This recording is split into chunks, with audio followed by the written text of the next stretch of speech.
To bottom মুনাফিক, পুরাটা মুনাফিকি দিয়ে ভরা। আপনি বলবেন হুজুর কই এরকম তো দেখি না। আপনি মসজিদের ভিতরে ঢুকে দেখেন সব নামাজি কি মুমিন হয়ে গেছে? এমন কিছু নামাজি আছে ইউরাউনান নাস, মানুষ তারে নামাজি বলতেছে কিনা শুধুমাত্র এই জন্য নামাজ পড়ে, ঠিক কিনা বলেন?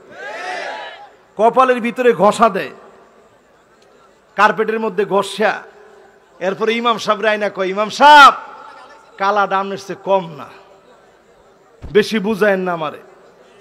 আমি যে নামাজ ধরছি আজকে একটা মাস ধরে একটা ওয়াক্ত ছাড়ি না, তাহাজ্জুদ 70-80 রাকাত আমার আছে। আরে কথা কয় না? তাহাজ্জুদ আপনি পড়বেন মাসনা মাসনা মাসনা মাসনা, দুরাকাত দুরাকাত দুরাকাত দুরাকাত, 8 রাকাত না হইল। এত কষ্ট করার দরকার নেই। নামাজ পড়বেন কার জন্যে? কথা কয় না, কার জন্যে?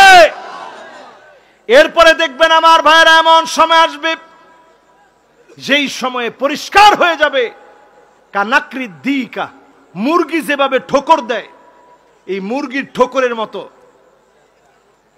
সেজদা শুরু হবে, ঠিক কিনা বলেন? এরকম সেজদা দেয়নি কেউ? মুরগির ঠোকরের মতো সেজদা দেয়নি? ইমাম সাহেবের লগে যদি দাঁড় করান, এই দাঁড়া, ইমাম সাহেবের লগে দাঁড় করায় ইমাম সাহেব যদি জিজ্ঞাসা ঠিক আছে সূরা ফাতিহাটা পড়তো, পড়তে 3বার 4বার সূরা ফাতিহার মধ্যে থেমে যায়। কিন্তু যখন নামাজে দাঁড়ায় এমন অটো পরে ইমাম সাহেবের আগে এলে সালাম ফিরায়, এরকম লোক আছে না নাই? তাহলে নামাজ যে পড়লেন কদ্দুর নামাজ পড়লেন। এরকম নামাজই এখন আছে, আগেই দেখে আর কয় মিনিট বাকি আছে নামাজের।